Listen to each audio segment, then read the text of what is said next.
1997, the death of a princess and her lover rocked the world. 10 years later, it led to the longest, most expensive and most sensational inquest in British legal history. Hundreds of witnesses were called. There were arguments, lies, tears and accusations, as intimate details of their private lives were dissected on the world stage. Yet before the court case had even begun, the media had already decided what the verdict should be. However, in Britain and around the world, millions of ordinary people were convinced, and after the inquest still are convinced, that the deaths of Princess Diana and Dodi Fayed were no accident. I think it's murder. Murder. It was murder. For me, I think it was a murder. Murder. In my opinion, there can be no doubt that she was actually murdered. When the woman left a note saying, FYI, if I'm dead, here's how it's gonna happen, and then it happens exactly like that, I think someone should pay attention. I mean, I just know our initial reaction was, well, they finally killed her, because we're used to it. I think it was murder. If you go to a bar, you'll find 3 people who go, ooh, but the royals did it, didn't they? Oh, of course Diana was bumped off. She knew she was going to be bumped off. I wasn't sure if Diana's death was an accident or murder, but I suspected a cover-up by the British establishment, an elaborate exercise in burying the truth rather than uncovering it. I suspected a conspiracy, but this isn't just the old story about a conspiracy before the crash. It's about a conspiracy after the crash. We all know that the biggest scandals are always the cover-ups. I mean, it isn't the Watergate, it's not the break-in, it's the cover-up which is the big scandal. When you have the head of the British security services calmly announcing we have never killed anybody in the last 50 years, I laughed out loud. What's the point of them then? I didn't believe it. And so if you don't believe that, where does that leave the rest of the establishment evidence? I decided to watch and wait, then tell the story that the press and TV news wouldn't tell. The result is a documentary that reveals what really happened during those 6 months in the Royal Courts of Justice. It is the inquest of the inquest. The royal family likes to present itself as part of a benign and freedom-loving tradition in films such as The King's Speech. As you will have gathered by now, this film is the antidote to The King's Speech. The inquest was held in the royal family's own court, so is it any wonder that the coroner, the royal representative in charge, decided that the key royal suspects need not even appear at the inquest to be questioned? Right from the inquest's first day, I thought, what if this woman's name had been Diana Smith, and she'd written in a note which had been subsequently unveiled, my husband Charles Smith wants me to die in a car accident. And subsequently she did. In any other family or in any other country, surely Charles Smith would have been called to the witness stand at the inquest into his wife's death. Every word you hear from the courtroom has been meticulously reconstructed just as it happened. I also had my own undercover reporter in the press tent, Richard Wiseman, listening to the journalist conversations. Every word you hear them say was noted down exactly and precisely timed and dated. I thought when we started that I had about a fortnight before somebody tripped over my notes and realised that I actually wasn't making notes on the inquest, I was making notes on what the other journalists were saying to each other. And the longer it went on, the more I thought, I can't believe I'm getting away with this. For once, a reporter was doing the dirty on his colleagues, so the world could learn how they only reported one side of the story, ignoring anything that didn't fit their pre-written script. Well, this looks like 6 months of my life I'm not going to get back. An absolute fucking nightmare, isn't it? There's a road accident, for Christ's sake, get over it. Young girls identify with the person who becomes the consort of the king. The big idea of being a princess and becoming queen is a fantasy. There are fairy stories about it. It's a constant fantasy for little girls. Diana dreamed of becoming a princess too, but unfortunately for her, when her fairy tale fantasy came true, the reality was not a dream, it was a nightmare. The royal family, it really is true, are much more, at least in that generation, are much more interested in animals than they are in human beings. The royals are not a sentimental bunch and treat their wives like farmers treat cattle. They're not big on romance. They're very big on breeding. And I suppose in love. Oh. Whatever in love means. Whatever in love means. Perhaps that was Diana's first intimation that this would be a loveless marriage. First of all, Mr. Al-Fayed, you have been saying for years that you believe your son was not the victim of an accident, that when he was with Lady Di, the royal family was so upset with her dating him. The fact that he was Muslim, they had him bumped off. In other words, this was a hit, a murder, and not an accident. Absolutely. It's a terrorist murder. Okay. It's not a murder, it's a slaughter of those bloody racist royal family. You think Prince Philip is so smart that he can mastermind all of this and orchestrate it? Yeah, he's vicious. Yeah, of course. You think a guy like that will accept? My son, different religion, different nationality, will be the future stepfather of the future king? You think this bloody racist family, right, will accept that? I feel for you. If my daughters were in that car with Lady Di and this was, you know... Of course you'd want to get to the bottom of it. I'd want to get to the bottom of it, and I don't blame you. Mr. Al-Fayed, just as a background, are you a self-made guy? I mean, did you just come to... That's right. That's self-made. All I know is he owns Harrods, and that store is amazing. I think the whole bloody thing's racist. I think that Mohamed, from the day that he came here and had the temerity to bid for the top people's store, has been considered to be some sort of wog, nigger, if you like, who has sort of thrust himself on British society. Born in Alexandria under British colonial rule, Mohamed quickly left behind his humble Egyptian origins, making a fortune as a middleman for British firms in the Middle East, and whilst doing so, becoming a global billionaire. Proving that it's not where you come from that matters, it's where you end up. And he's ended up in a very nice place indeed. Besides having owned Harrods for 25 years, Mohamed Al-Fayed owns the Paris Ritz, a villa in Saint-Tropez, a Scottish castle, and a Tudor mansion on the edge of London. But he chooses to spend much of his time in this tent, so he can be close to the burial place of his son, Dodi. He remembers the night of the tragedy all too clearly. Straight away, I gone to the mortuary to see Dodi, you know. It was a terrible scene, you know, it was so difficult.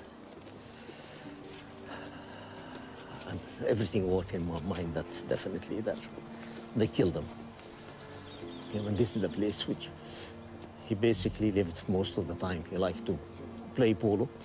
This is the whole field which I planted as a forest. I come sometime here, when I'm here, I have breakfast.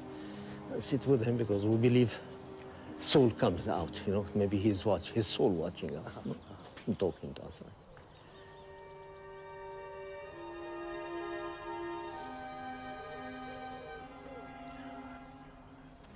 It's difficult.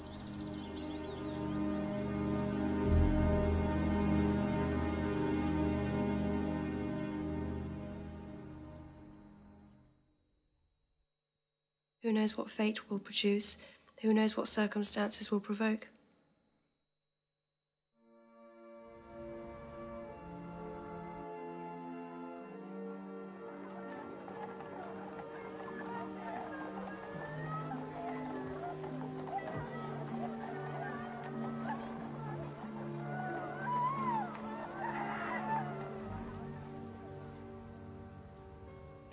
The crash happened on the 31st of August 1997, the last day of an extraordinary month for Diana. There was the whirlwind romance with Dodi, fevered speculation in the press that she was about to get married, even that she might be pregnant. Where would it all end? Would the mother of the future King of England get hitched to a Muslim and have children by him too and set up a rival court in the USA? The princess of the world at that time. The girl everybody wanted. I saw him with her. I saw the house in Malibu that Dodi was going to buy for them. Who knows what might have happened if she'd lived? So whether you think it was an accident or murder, one fact is incontrovertibly true. It was chillingly convenient for the Windsors that Diana died when she did. The last holiday she spent with her boys with me for nearly 2 weeks. She was worried and she told me exactly what's going to happen to her. So she definitely rocked the boat in an extraordinary fashion, and she's still rocking it. She won't go quietly, that's the problem. I'll fight till the end.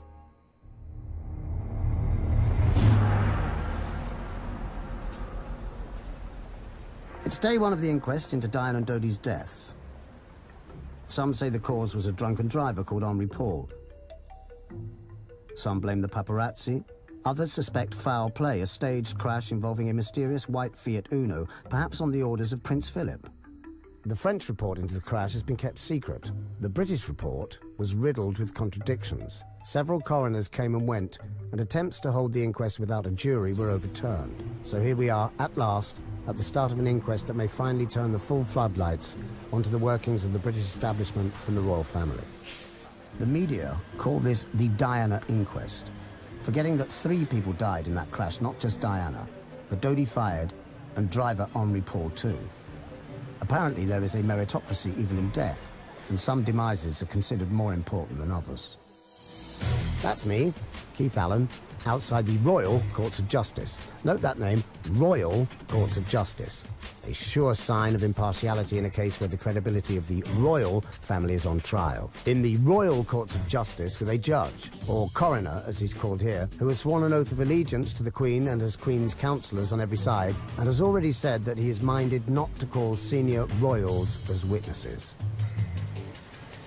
Historically, the relationship between the royal family and the courts has been difficult, mainly because every judge has taken an oath of allegiance to the Queen. Now, if you've taken an oath of allegiance to the Queen and you have a legal case involving the monarchy, I mean, you're going to be biased, aren't you? Curiously, the media have decided the outcome of the inquest before it has even begun, and have already declared it a waste of time and money. Many media organisations, including the BBC, have even sent their royal reporters to cover it rather than their legal reporters. Our royal correspondent Nicholas Witchell is at the High Court. Nick. Yet Diana was no longer royal at the time of her death, and BBC royal reporters are required to spend their lives shamelessly sucking up to the palace and presenting the Windsors to the public in a favourable light. So what chance is there of impartiality from them? With most people getting their news about the inquest from journalists with such an obvious bias, I thought it was important that somebody with an open mind also reported on it. Quis custodiet ipsos custodes? Who judges the judges? Well, on this occasion, it seemed to be me and my mole. From the outset, it was clear that the coroner was firmly on the side of the establishment, hardly surprising, as he's part of it. I thought the story of the opening day would be the coroner points the jury in the direction of it being an accident, which he clearly did, and also the fact he was anticipating what the former leader of the London police was going to say without him being there.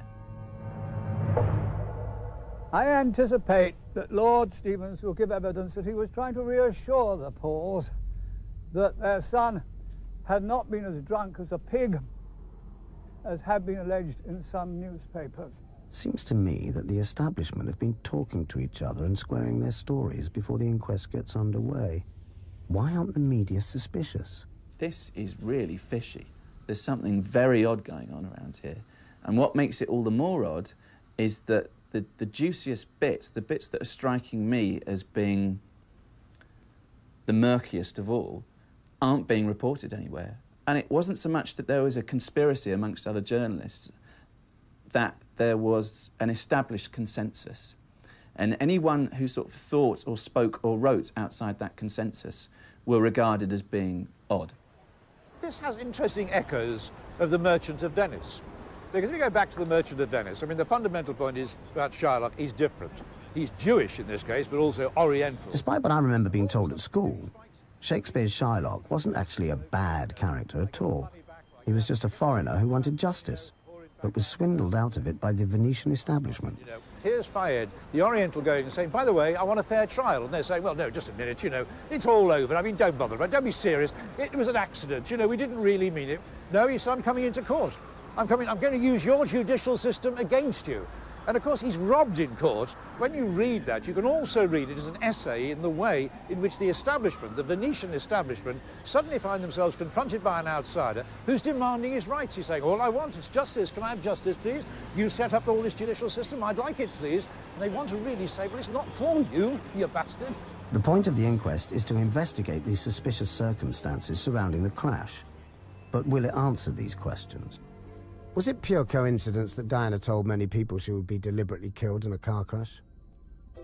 Why did the CCTV cameras along the route apparently not record anything? Were driver Henri Paul's blood samples tampered with to make him appear wildly drunk, even though he seemed to be sober? Why were Diana's phone calls being bugged by the American Secret Services? And who was driving the white Fiat Uno that may have caused the crash? Poor Diana. All the royals wanted was a brood mare crossed with a clothes horse. The establishment didn't want the idea of a future King of England having a Muslim half-brother or sister. There's only one conspiracy theory, as far as I'm concerned, to do with the death of Diana, and that is a conspiracy that's grown up that it was an accident. Before a single witness had been called. I think the remaining thing that needs to be done is the jury bailiffs need to be sworn for the journey to Paris. See you in Paris.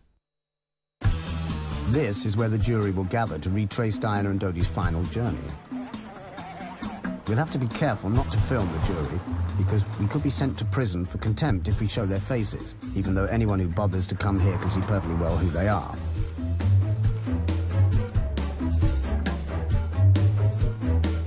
And oh, look. Oh, there's Posh Spice, who just happens to walk out of the Ritz while the world's cameras are here. Diana was a celebrity who was supposedly hounded by the paparazzi, yep. Now here's another celebrity using the inquest as a chance for a photo opportunity with the paparazzi. They never learn. Ah, there's the legal charabanc. This bus is officially a courtroom, we've been told, and must be treated with the same dignity as the royal courts of justice themselves. But, oh dear, first it appears to have knocked a policeman off his motorcycle, and now a tyre has just burst, thereby somehow undermining the majesty of the law. After the jury had visited the crash scene, so did I. They stopped here. Where? Yeah. This is it? Yeah. Is this the tunnel? Yeah, you didn't know? No. As well as endlessly debating whether Dodi might have impregnated Diana, the inquest devoted several weeks to a minute investigation of her periods, contraceptives, and sexual habits.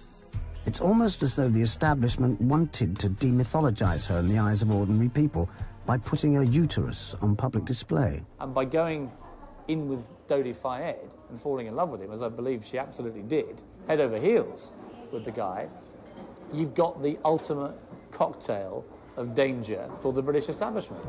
Perhaps it was unwise for Diana and Dodi to get together, but they clearly fell deeply in love. And thinking about the way their lives were prematurely snuffed out had a strangely melancholic effect on me that night.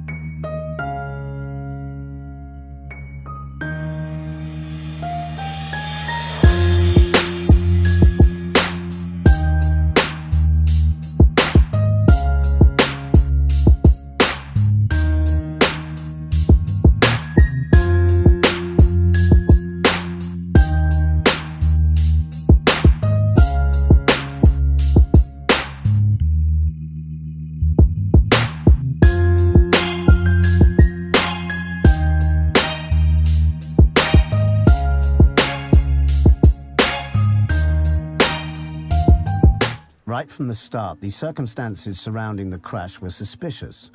Within a day, before tests on Henri Paul's blood had even been completed, the French authorities had leaked a story to the press that this was a simple accident caused by a driver who was drunk as a pig.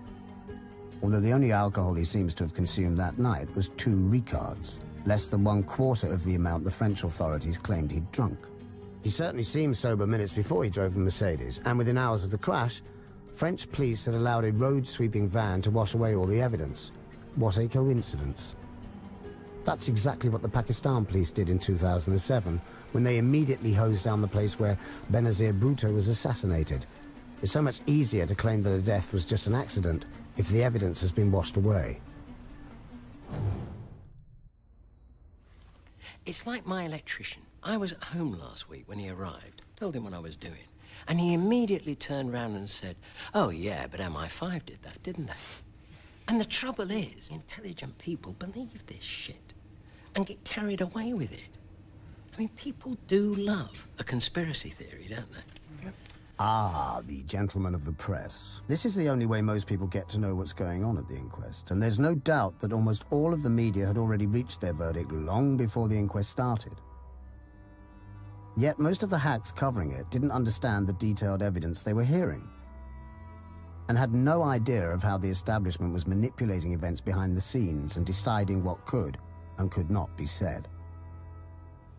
The coroner even prevented the jury from knowing about the state of the relationship between Philip and Diana. The prince's letters were redacted, as the court called it, or censored into incomprehensibility, as the rest of us call it.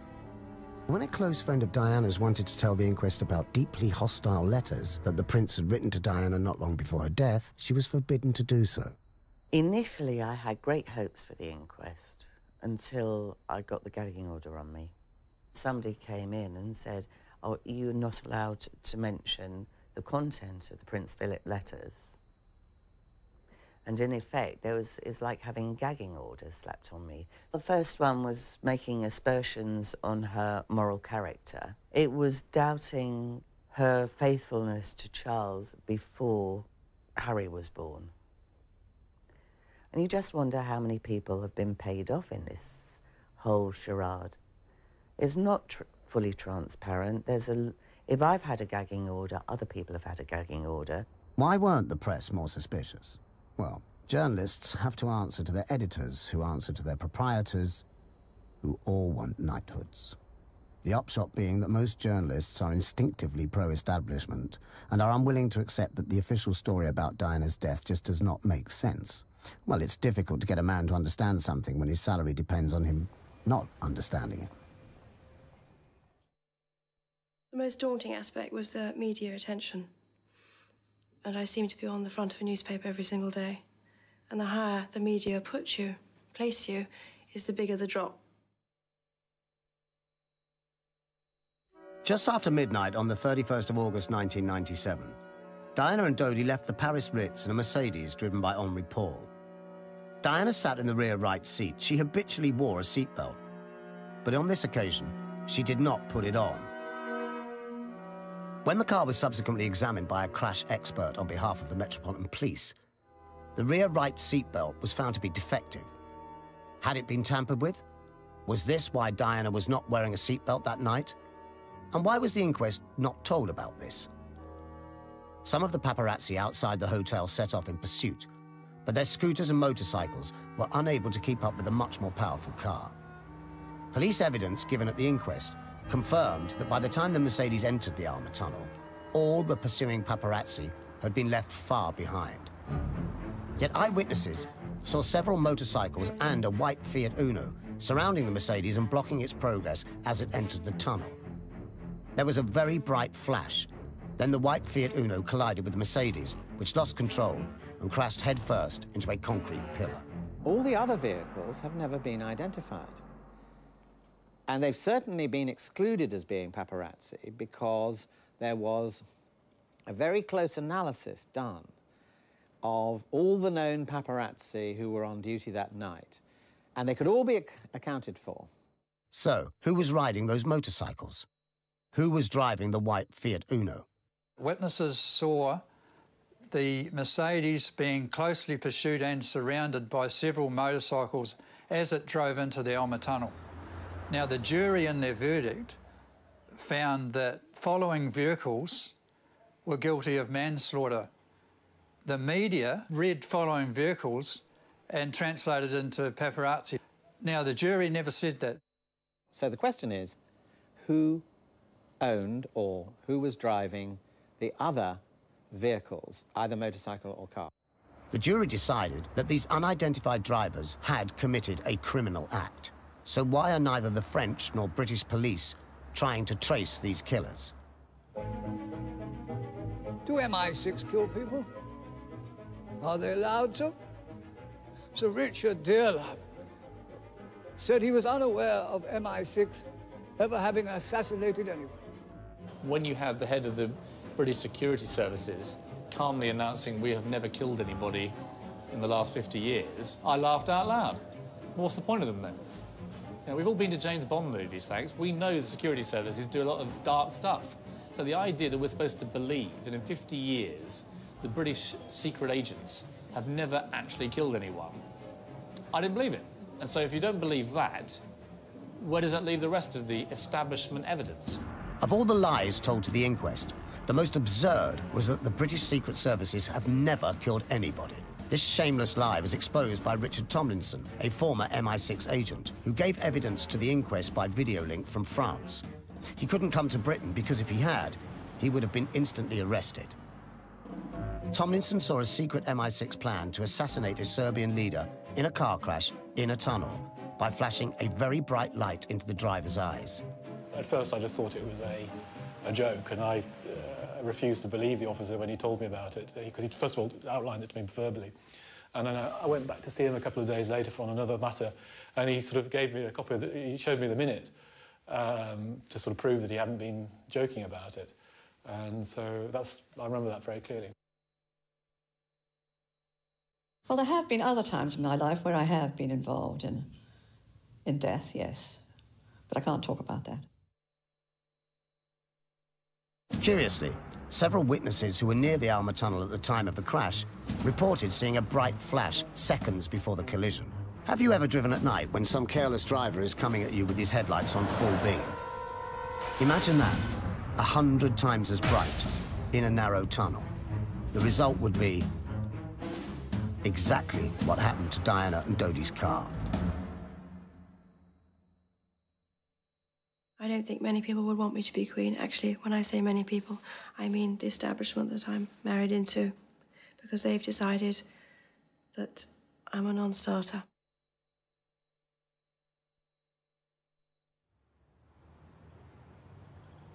The question that haunts me is around the time of the crash, that she wasn't taken more rapidly to a hospital. There was a sort of time period that wasn't properly explained about her treatment on the ground. The crash occurred at 12:23 a.m. Dodi and Henri Paul died instantly. The bodyguard, Trevor Rees, was seriously injured. Diana was injured, but was conscious and alert. And had she received prompt hospital treatment, she could well have survived, but she didn't. Instead, an ambulance containing Dr. Jean-Marc Martineau arrived at the scene. Although other ambulances were also present, he took sole charge of the princess and made a series of bizarre and disturbing decisions that sealed her fate. It took an astonishing 37 minutes after the crash for Dr. Martineau to remove the still conscious Diana from the Mercedes and put her in his ambulance. Odd, because the back of the car was undamaged. It took an extraordinary 81 minutes after the crash before the ambulance even set off for the nearby hospital. Oddly, it made no radio contact with Ambulance HQ throughout the journey. It took an inexplicable 1 hour and 43 minutes after the crash before the ambulance arrived at the nearby hospital, having travelled there at a snail's pace on empty roads. By then, Diana's life was ebbing away. At the inquest, experts agreed that her life could have been saved had it not been for the suspiciously slow and furtive actions of Dr. Martineau and his crew, the other members of which have never been officially identified or interviewed. There is no dispute that at about 12:26, the emergency services in Paris were notified that there had been a serious car crash. There were 2 dead, 2 seriously injured. So all it needed at 12:35, if I may say so through you, was 1 call saying, look, I think we may have a real problem here. Please be at the ready. That is precisely the conclusion that we would have put in our report.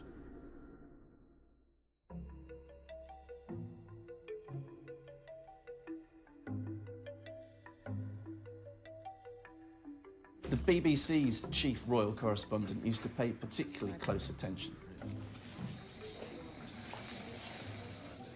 Here's the guy that considers himself to be effectively the Walter Cronkite of British television.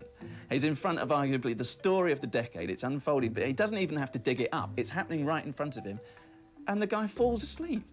And not just once, but several times. I do things differently because I don't go by a rule book, because I lead from the heart, not the head. And albeit that's got me into trouble in my work, I understand that. But someone's got to go out there and love people and show it. There was a powerful reason why the secret services of Britain, France, and America might have wanted Diana dead. It was Diana's involvement in the campaign to ban landmines. A worldwide movement to ban anti-personnel landmines gathered speed during 1996. To everyone's surprise, even the world's most powerful politician was sympathetic to the ban. To end this carnage, the United States will seek a worldwide agreement as soon as possible to end the use of all anti-personnel landmines. Diana, Princess of Wales, took up the cause with a vengeance. In January 1997, she visited Angola, resulting in the greatest photo opportunity that the landmine campaign had ever had. One down. 17 million to go. Firing. Her involvement caused huge anger amongst governments. In Britain, Government Defence Minister Earl Howe denounced her. 2 newspapers this morning quoting unnamed minister described as a loose cannon. Simone Simmons was with Diana in February 1997 when a government defence minister made a threatening phone call warning the princess to end her involvement with the campaign, otherwise accidents could happen. The phone went in her little lounge and she picked it up and then called me over, and there was a voice that was in the middle of a conversation saying, "Don't meddle in things you know nothing about. Accidents can happen." She went a bit pale. She took it as a threat, and she said that was Nicholas Soames.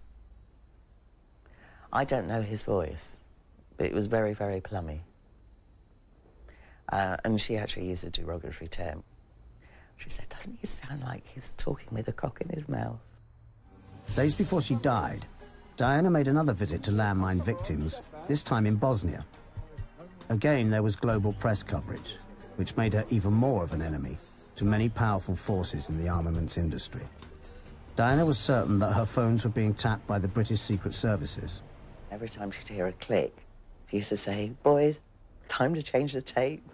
We now know that her calls were also being monitored by the American Secret Services. After years of denial, they finally admitted to having almost 1,200 pages of transcripts, although they refused to make most of them public, claiming it would threaten national security.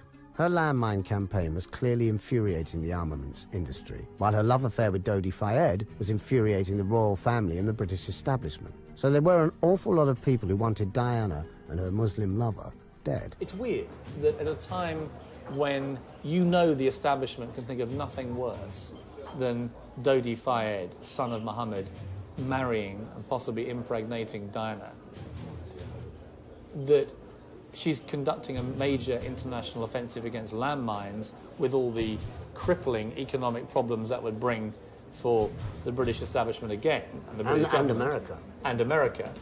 But if you add all these to the mix, then if you were ever going to do something dodgy to Diana, that's the time you would do it. She'd become trouble, as she used to say to me. "I'm trouble to them.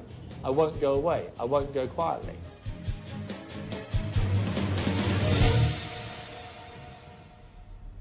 Presidents have been killed for less.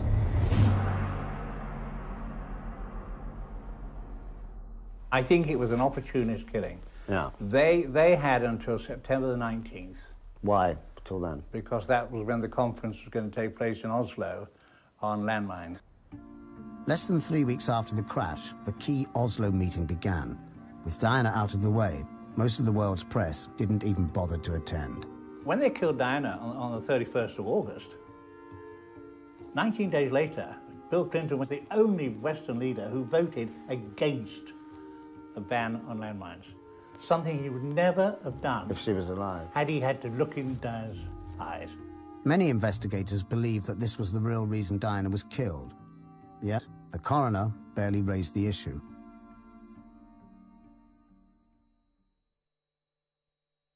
Knowledge is power.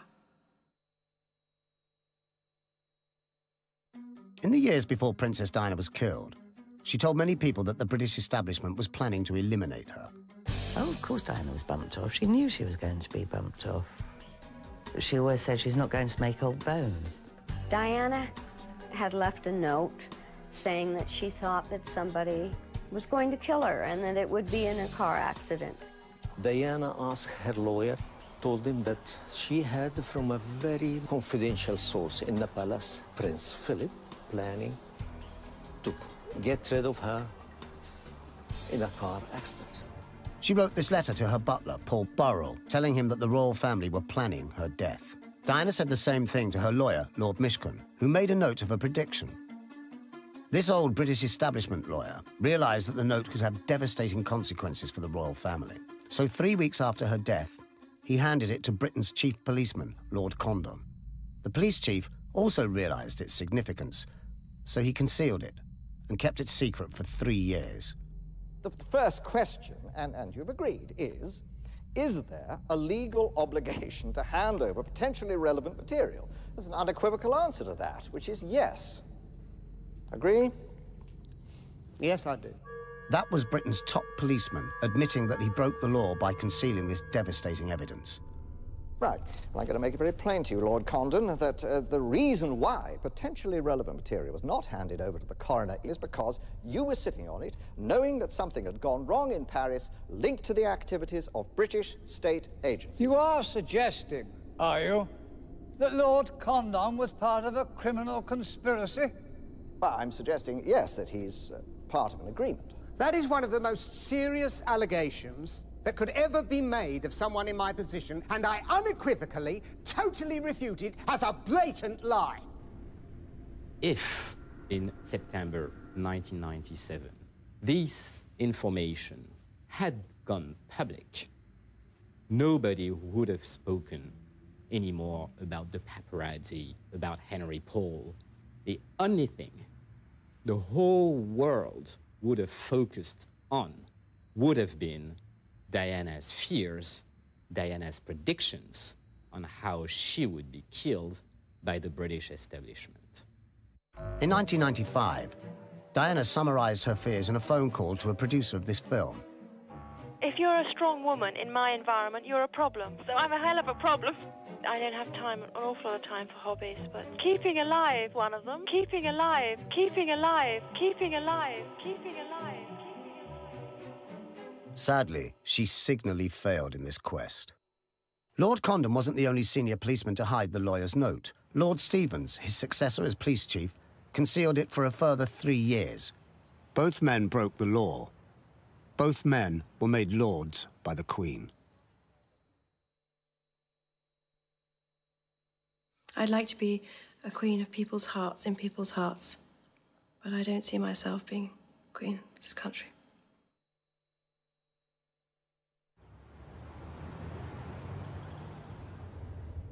Diana died soon after arrival at the hospital, and although she had been stripped of her royal status in life, in death her corpse mysteriously became royal property.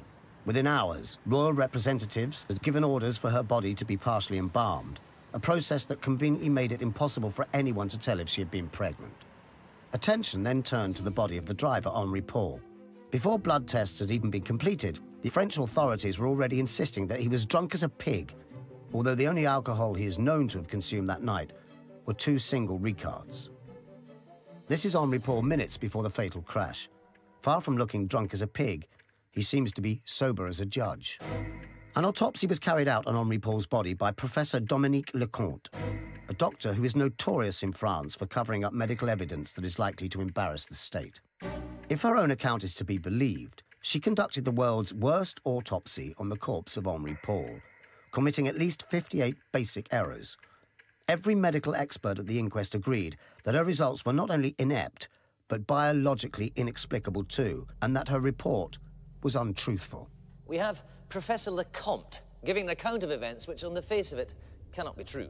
So you are pushing at an open door. There are clear inconsistencies in Professor Lecomte's account. The blood tests carried out by Dr. Pepin were equally unbelievable. We are all agreed that the explanation offered by Dr. Pepin and Professor Lecomte together for carboxyhemoglobin concentrations in the blood samples is implausible and can be discounted. Yes, so one is left with either analytical error or a mystery. Suspicions grew at the inquest that the blood tested by Lecomte and Pepin had not come from Henry Paul at all, not least because it contained lethally high levels of carbon monoxide. Professor, you said you found it astonishing, the similarity. 1.73, 1.74, 1.75. What are you suggesting there? Does that suggest to you that the results have been cooked, or what? That would be my interpretation. You mentioned that one explanation is that the blood samples didn't, in fact, come from Henri Paul. That's the most obvious explanation, that it isn't actually Henri Paul's blood we're looking at. The idea of a classic switcheroo may sound far-fetched, but every scientist involved in the inquest signed a joint statement saying that the blood test results for Henri Paul were biologically inexplicable. Professor Leconte and Dr. Pepin refused to attend the inquest, even though as citizens of the European Union, they were legally obliged to. They were protected by the French government, who publicly cited reasons of public order for the refusal.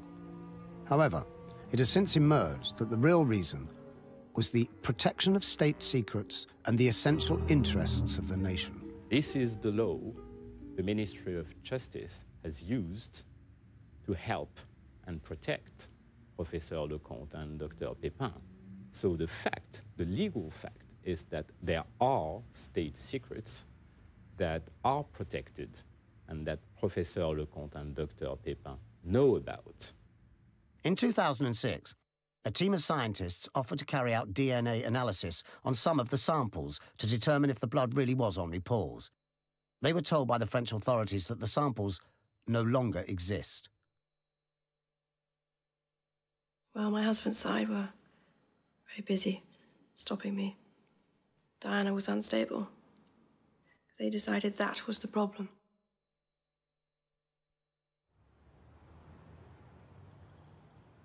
The inquest spent weeks examining Diana's love life in minute detail and considering whether she was pregnant when she died.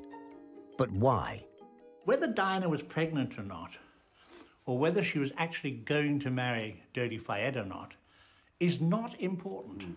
It's whether the establishment believed she was pregnant or believed she was going to marry Dodi.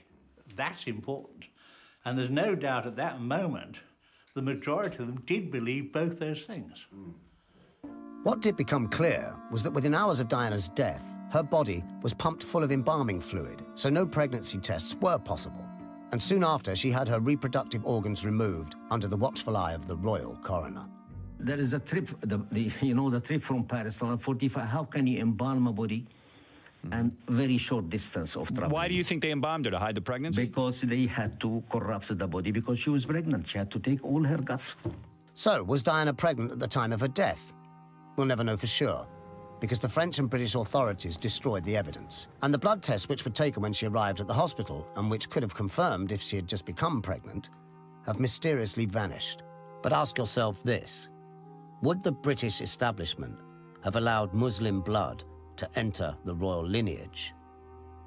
And how far would they be prepared to go to stop it happening? Deep down, we see them now as an establishment that are capable of murder, which is quite serious.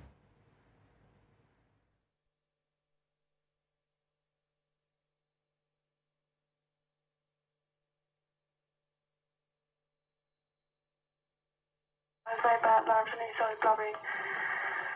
I just felt really sad and full of empty. I thought, bloody hell, what have I done for this fucking family? If you want to be like me, you've got to suffer. Yep, you have to. And then you get what you... Get what you want? No, get what you deserve, perhaps.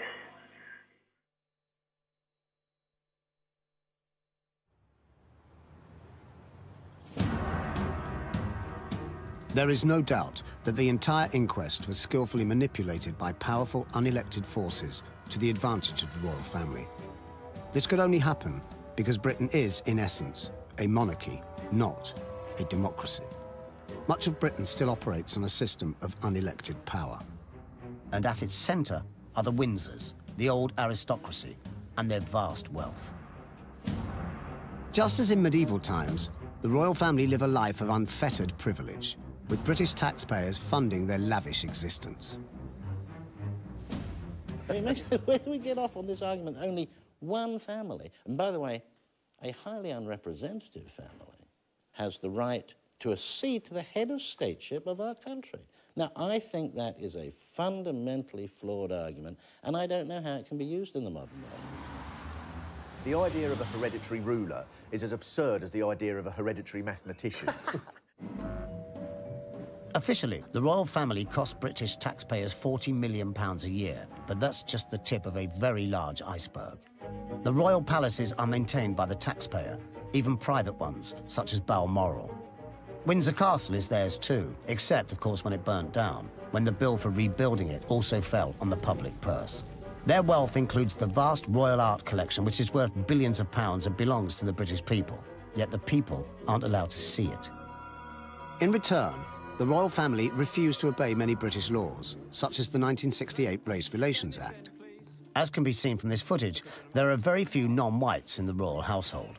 Indeed, it is ironic that the ritual ceremony we are now watching is called Trooping the Colour, because as you can observe, there's barely a non-white face to be seen. The royal family are notorious for their racism.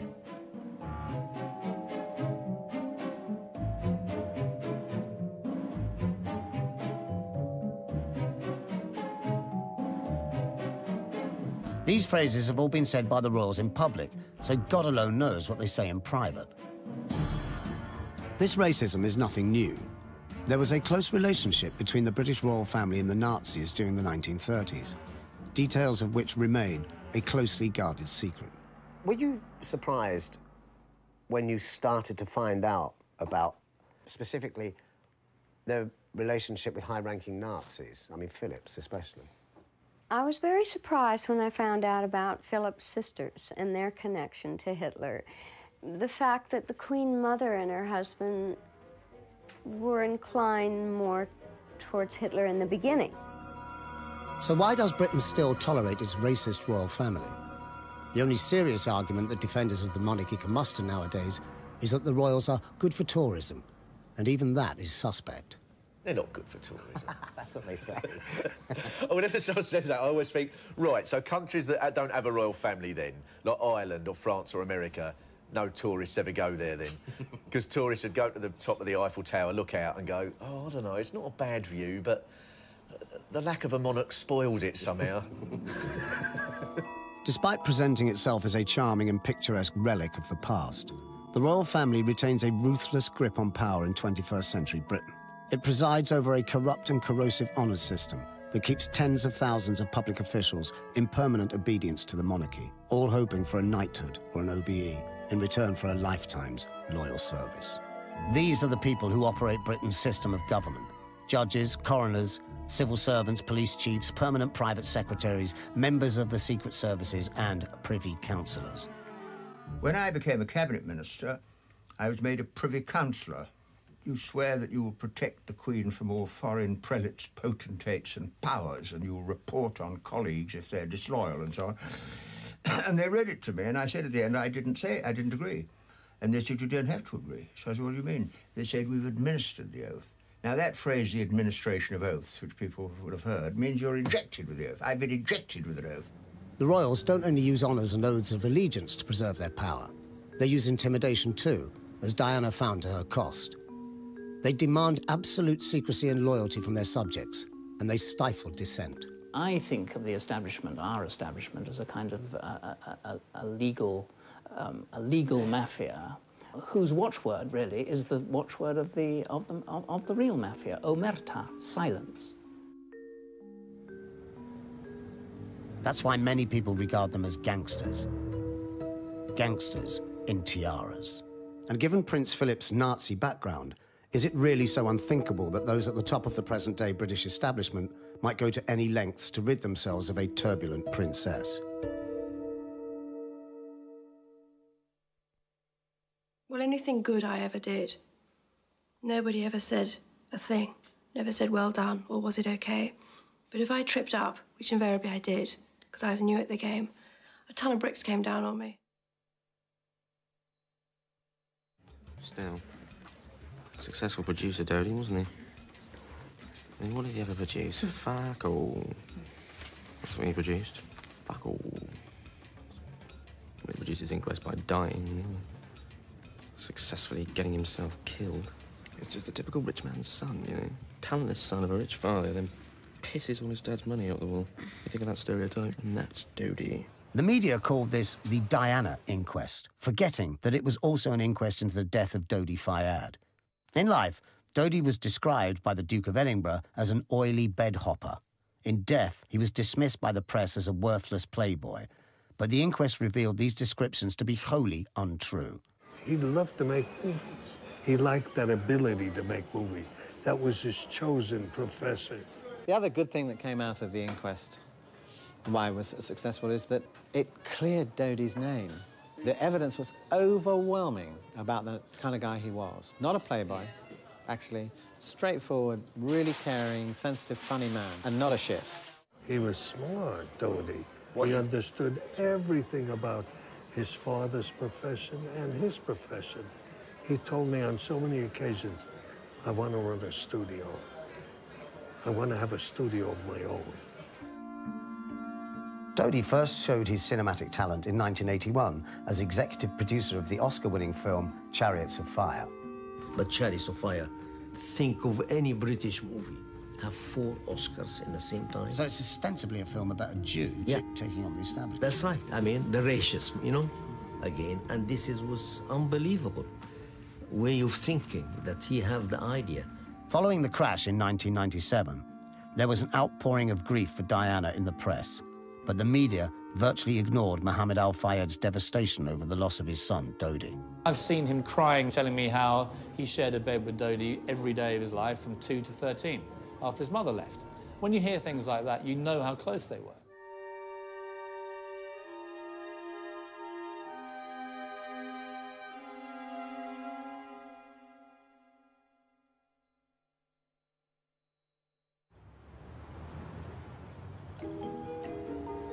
Despite lasting 6 months and claiming to be an in-depth investigation, the inquest failed to find answers to many basic questions regarding Henri Paul. If he really was a chronic alcoholic, this would have been diagnosed during the stringent medical examination he underwent 3 days before the crash while renewing his pilot's license. But he passed the medical with flying colours.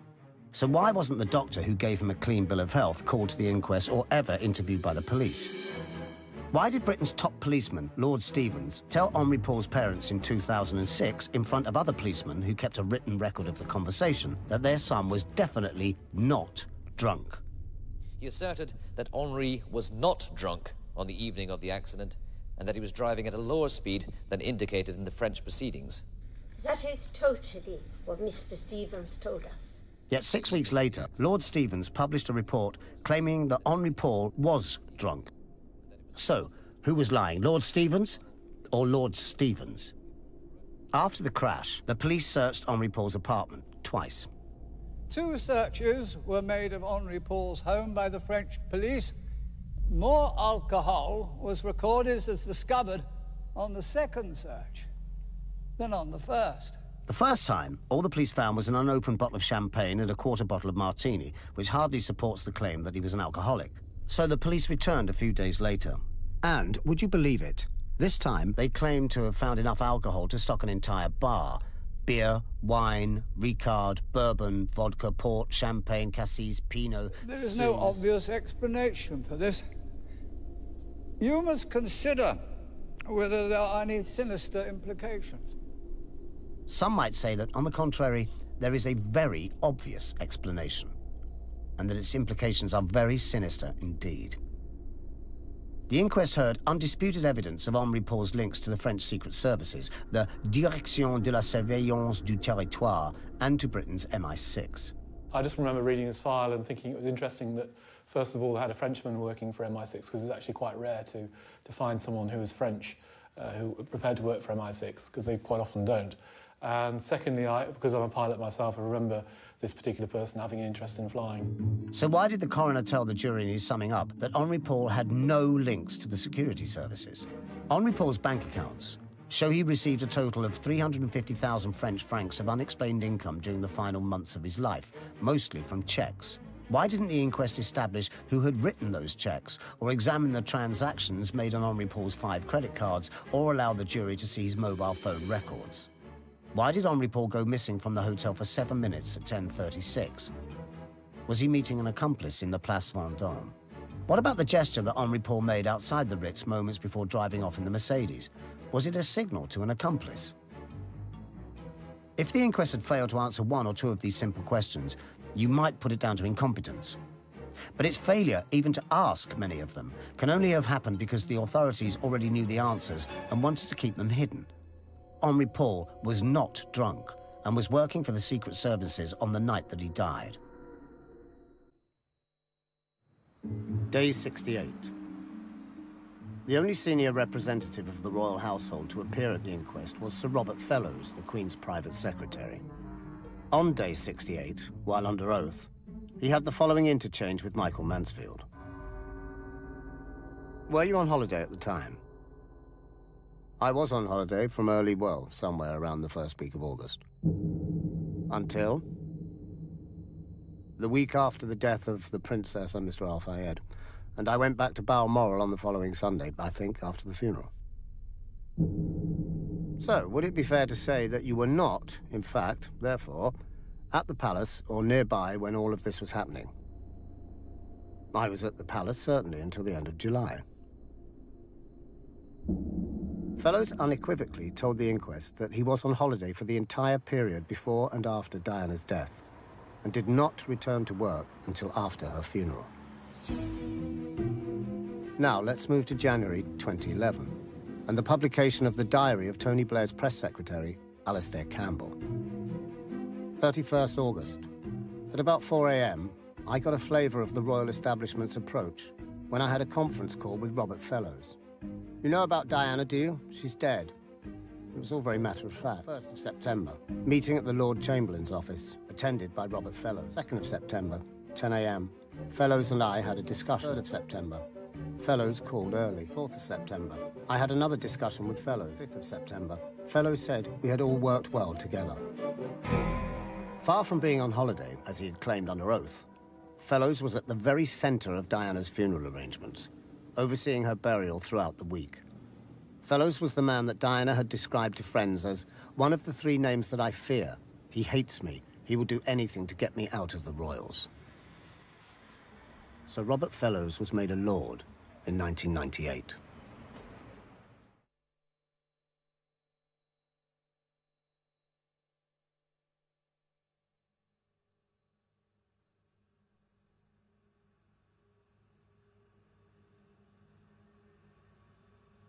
This little boy is called Philip. His full name is Philip Schleswig-Holstein-Sonderburg-Glucksburg, and he grew up in Germany. He was raised amongst his Nazi in-laws, some of whom later became high-ranking members of the SS. His Nazi relatives then sent him to this school in southern Germany, where he studied for a while under the Nazi curriculum. Philip later recalled that there was much heel-clicking and shouts of Heil Hitler were compulsory. And here's Philip, in Darmstadt, in the heart of Germany, in November 1937, attending a family funeral for some of his Nazi in-laws. Marching in front of a Sieg-heiling crowd, this is Philip, next to Christoph, his SS brother-in-law, and Philip, his Nazi stormtrooper brother-in-law. Imagine if a man with a past like this had somehow ended up marrying into British aristocracy. Well, he did. And as we know, he got first prize. He became the Duke of Edinburgh, also known as Prince Philip, after marrying Princess Elizabeth, the future Queen of England.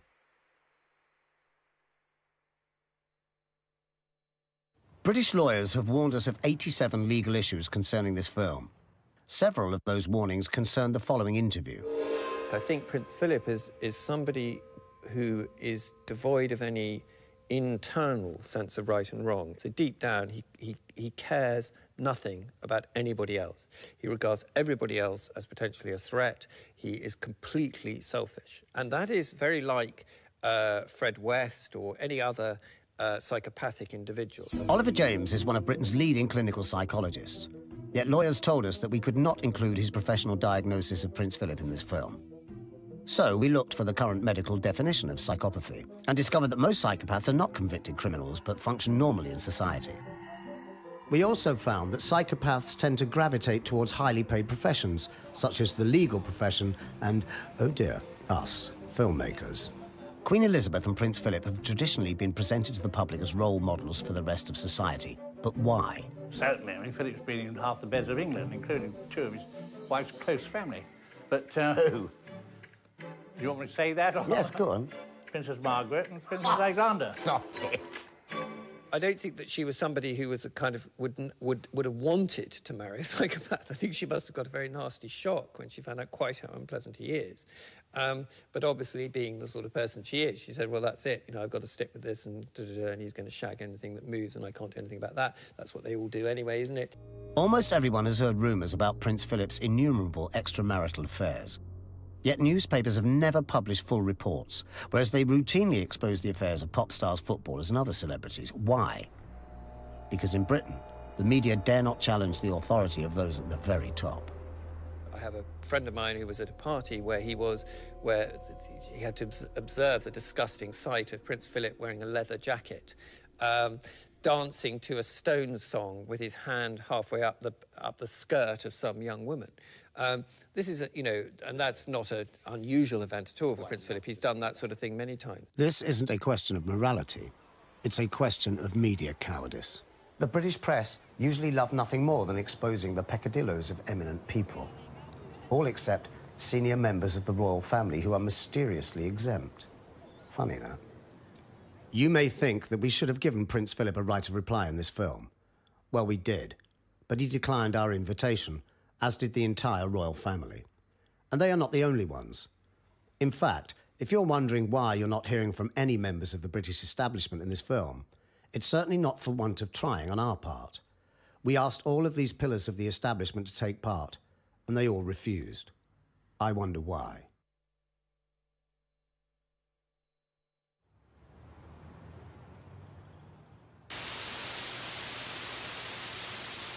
What you are seeing is what the CCTV camera at the entrance to the Armour Tunnel was recording at the time of the crash. Nothing. Because it was switched off, even though it was usually switched on 24 hours a day. Was that just another coincidence? Or something more sinister? Well, you do ask a good question. You say, how is it that every single traffic camera in that tunnel was switched off or not working? Even though no cameras recorded the crash, it is beyond doubt that a white Fiat Uno collided with Dodi and Diana's car in the tunnel and contributed to their deaths. The French police tried to deny its existence at first, but too many eyewitnesses saw it, and paintwork from a white Fiat Uno was found on the Mercedes, where the two cars had collided. So, who was driving it? Suspicions fell on James Anderson, a photographer with connections to the Secret Services. He had been following Dodi and Diana earlier in the month during their holiday in the Mediterranean, but he was not amongst the paparazzi who were waiting outside the Paris Ritz on the night of the crash. Anderson was a millionaire paparazzo, a very well-known member of the paparazzi on the continent, made a great deal of money out of royal pictures, lived in some style in the French countryside. He told police that he wasn't in Paris on the night of the crash, but gave two completely different accounts of where he had been. His wife and son also gave him contradictory alibis. Privately, he told friends that he had been there in the tunnel in Paris that night. Crucially, Anderson owned a white Fiat Uno. It was said of this Fiat Uno that it was up on chocks and didn't work. Well, that appears to be untrue, too. It was driven many hundreds of miles around the French countryside. So the whole question of the Fiat Uno and who was driving it, which is, of course, absolutely crucial, totally crucial to the investigation, has never been resolved. And you have to say, why? In May 2000, Anderson's body was found in a blazing car in woodland near Montpellier. In a Ministry of Defence field, shooting range field, in a car which was burned out and locked, but no keys were in the car or in his pocket. And the police claimed he committed suicide. They claimed this, even though the fireman who found him says he saw 2 bullet holes in Anderson's skull. You don't have to be a conspiracy theorist to point out that it's difficult for a man to shoot himself twice in the head and then set fire to his own car before dying. I would like a monarchy that has more contact with its people.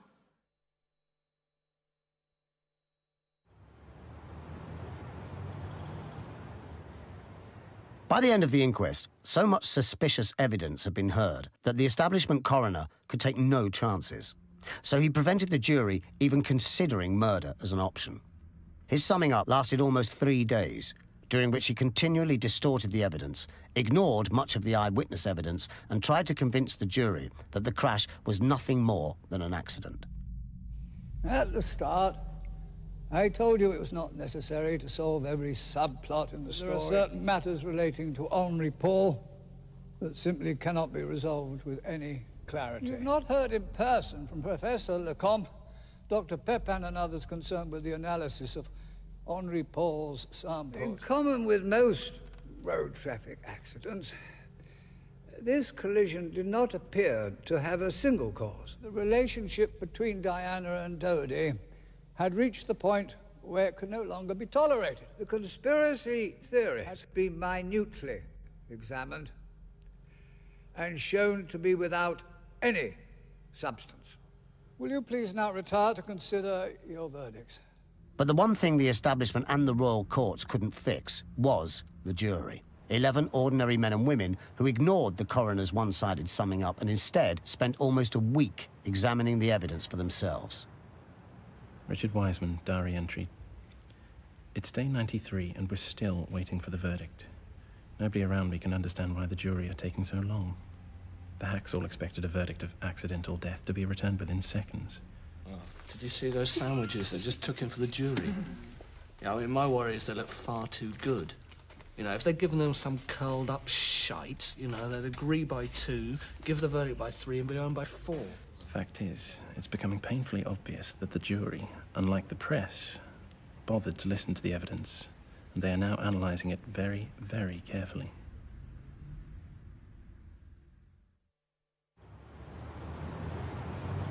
A year after the inquest into the deaths of Princess Diana and Dodi Al-Fayed, we asked a cross-section of ordinary people what the jury's verdict was. Accidental death? Purely an accident. It was accident. Was it accidental? Accidental death. It was an accident. Accidental death, I believe. It was an actual accident. Accidental death. Accidental death. The answers the public gave us were uniformly inaccurate. They said the paparazzi, didn't they? The paparazzi chasing her? I think, yes. It was for the paparazzi. Around the world, people have been massively misled by the British media into believing that the deaths were an accident caused by the paparazzi. But in reality, the jury did not blame the paparazzi, and they decided that the crash was not a mere accident, but something much more serious. In the end, the jury delivered the most powerful verdict that the coroner had left open to them. Unlawful killing is defined in law as homicide or manslaughter, and the jury blamed the following vehicles, not the paparazzi. What is also interesting, overlooked, I think, almost totally by the media and commentators, was the wording of the verdict. Well, the detail of this verdict was such that it was an unlawful killing contributed to by, and one of the factors was, following vehicles, not the paparazzi. No. Initially, journalists were confused, but within minutes, the BBC was reporting that the jury had blamed the paparazzi, and the rest of the media followed the example of the British establishment's impartial broadcaster. Soon, the verdict had been spun by the media into an accident caused by the paparazzi. And so, a lie got halfway around the world while the truth was still putting its boots on. The altered verdict was still on the BBC's news website at the time of making this documentary.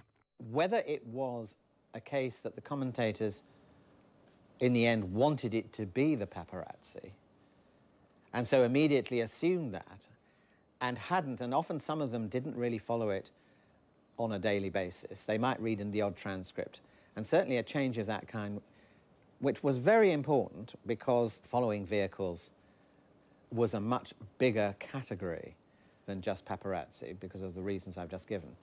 That nobody either wanted to understand what that meant, or if they did, weren't prepared to include it in their commentaries. The media declared that Mohamed Al-Fayed had been defeated, but in reality, the jury's verdict supported what he'd been saying all along. Diana and Dodi were unlawfully killed. 2011, and the British media, after seriously misreporting the verdict, refuse even to discuss what the verdict really means. Their deafening silence speaks volumes about the deeply troubling outcome. There was a feeling of openness about it, and yet at the end of it, I have to say, even as a supposedly educated scientific person, I would still say I don't feel that at all confident that it got to the bottom of it. People will still go on thinking there is something happening here because they know the British establishment, they know their capacity for cover-ups. The newspapers in this country really don't want to upset the very top. The most bizarre thing is that normal people in this country who don't necessarily enjoy conspiracy theories, if you go to a bar, you'll find 3 people who go, ooh, but the royals did it, didn't they? I think most of the British public still believe it was dodgy. I believe Mohamed Al-Fayed will always believe it's dodgy. I believe the establishment want it all to just go away for whatever reason, and I don't know the answers to these questions. All I know is that the inquest has probably raised more questions than in the end it answered, and it answered a lot of questions. I would still say it was fantastically convenient for the monarchy that this woman died. Just think what she might be saying now if she hadn't died. Think what a problem it would have created for Camilla. Think of, it would have created serious constitutional problems. Even she was perfectly capable of being somebody who started a movement to end the monarchy. The full facts about the Alma Tunnel crash may never be known, but we do know this for certain. Dodi and Diana were the victims of an unlawful killing, and various parts of the establishment, with their unerring instinct for mutual self-preservation, then seem to have rallied around to cover it up. They covered for each other and suppressed uncomfortable facts, and they think that they have got away with it. The British establishment think that they have got away with murder. But then what's new? They've been getting away with murder for centuries.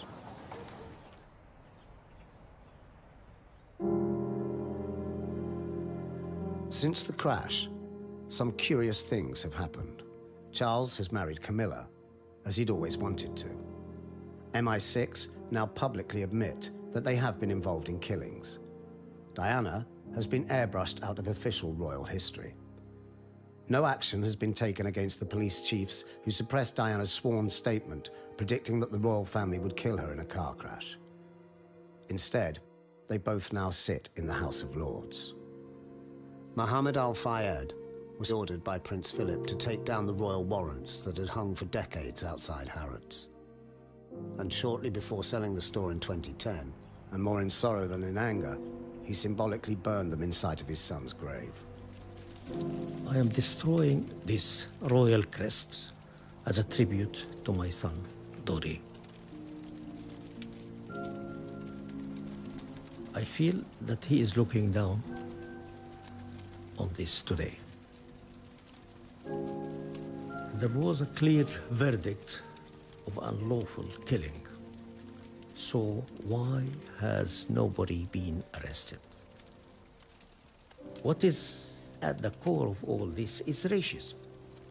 Powerful people in this country, my country, don't want to hear me talking about Prince Philip's Nazi background, but I have to, because it's just 100% true.